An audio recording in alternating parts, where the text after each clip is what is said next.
Sidhu Moosewala. Why do you think his death and may had such an impact in Pakistan that now we're hearing music made about him? This guy who was on the he's Indian. There's like everyone talks about the border and the other side and this side. It's like in Karachi there's a bridge in Clifton, and you're either this side of the bridge or that side of the bridge. Uh, why is this important? So the song, let me give an introduction of the song. The song is by this Gujarati rapper, Pakistani Gujarati rapper called Khaki.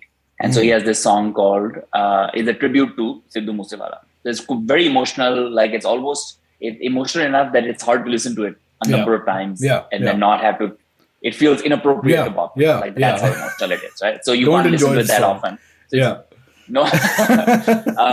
I had followed a couple of Kaki's other songs, and then so I think I included one of his in the previous playlist. But then this one struck me not purely because of his sort of musicality. The writing is really good. It's very fluid writing. It's almost a kind of folk melody on top of a hip hop beat. Like he's rapping, but it could be, you could think of it as a Bhangra song, right? Which I find interesting primarily because if you talk to Fakhr Alam about the history of, sorry, it's a detour, about how rap shows up to Pakistan, because he is like ostensibly early 90s kind of Bhangra rap becomes the first song. So I said, what came first, Bhangra or rap? He said the rap came first. And if you look at it, there was no Bhangra music before Bhangra rap. And I was like, this is a crazy occurrence. Is this true, a theory that, I mean, kind of Abrar showed up after Bhangra rap. So if you look at it in terms of, so Fakhr Alam's theory to me was that Bhangra music also sources from rap music in a sense. At least in genealogy. Is this like, Pakistani Bhangra music? Because there's also like a UK Pakistani Bhangra music. Okay. UK Bhangra music. I meant Pakistani Bhangra music in terms of kind of its format. And I don't know if it draws ostensibly from hip hop, but if there is this connection, I don't know. But anyway, this is one of those songs where you can see that those histories can be very intermingled. Right. Because the way that he is delivering the kind of Punjabi folk melody in a rap format in a slightly different setting could become merely Bhangra almost. Sure. Which I think is, so that kind of musically is interesting. The reason it is interesting to me topically is that for a lot of people that are not following hip hop, we would not have known much about Sidhu Moosewala, just as you said.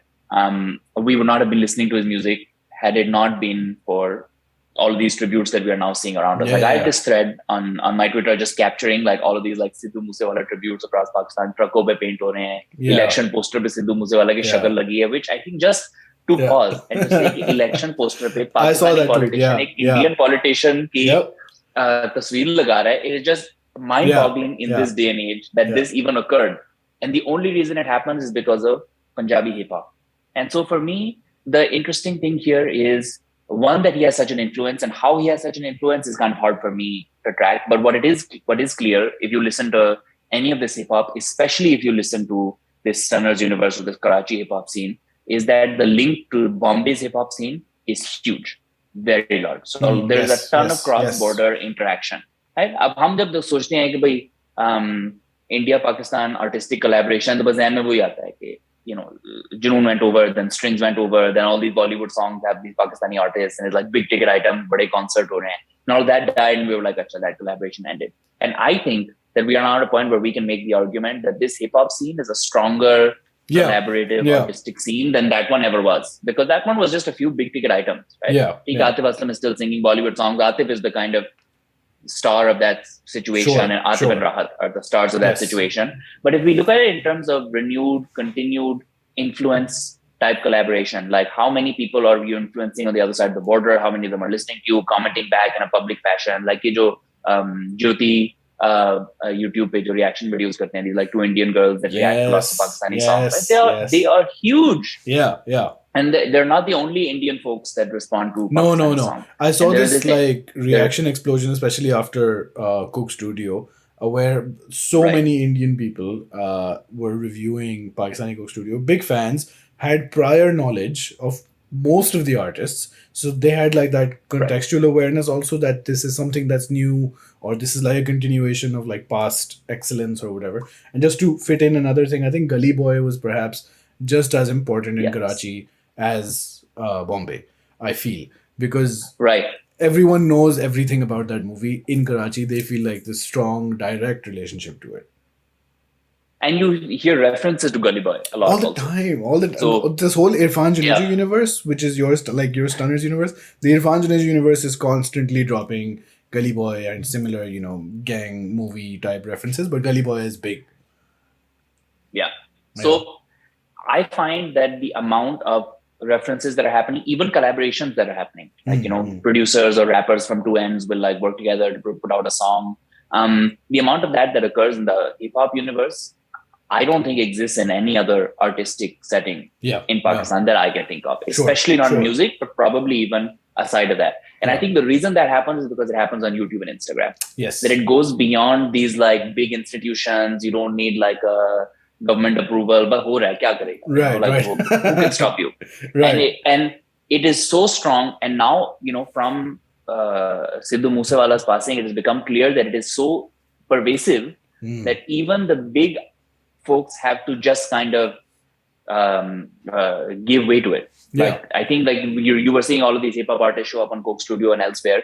And if it didn't happen now, then I had a feeling that I think these big shows would have faced irrelevance from one big chunk of the market. Yeah. Because these hip hop folks didn't come through like kabhi ye Coke Studio mein the to aage ek do gaane hue na, kabhi token gaane Coke Yeah. Studio Yeah. mein do dafaa aaye hain. Yeah. But it's not like let's track Ali Sethi, for example. Like not to take anything from Ali Sethi or kind of rock bands, but they had platforms where like they showed up on Yes.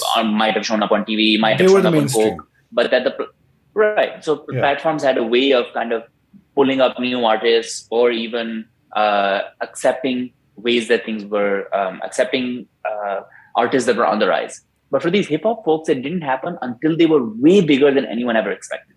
Yeah. And like so if these guys put out an audio track, it has like 1 million listens. Video ke baghair, that's how big they are, and like nobody knows anything. Yeah.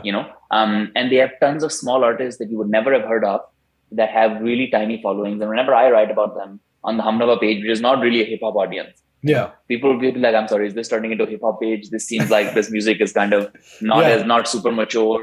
Why are you listening to this?" The reason I'm listening to this is not because it's not like a musically mature scene that is kind of pushing the boundaries of the musicality. It's because it is capturing such eyeballs that it is clear that it is saying something about a large part of the audience that has never felt represented in the music scene before. Yeah. And for me, I think that is like usually young boys from urban centers. Of course. Like there's not a lot of women in hip hop, but I think like young boys in urban centers feel represented by this music. And they are, and I think that same feeling is shared across the border, such that you can feel represented in music from across the border, and artists can appeal to people from across the border as well, which I think is a really strong kind of unbreakable connection given the number of people involved and how pervasive it is. And so I think this, I put this song in there as an acknowledgement of how pervasive and complex this scene is. And how it's just sort of worth watching. Like even if you're not interested in this music, to just go listen to like the big stuff to really realize how much is happening and how diverse the industry is. Because I think people are always like, मैंने हमने जब लिखना शुरू किया था, बोला इतने गाने निकल भी रहे हैं कि तुम हर हफ्ते कुछ लिख सकते हो. Which that's is just, what I was wondering. Yeah. the answer is yes. Okay.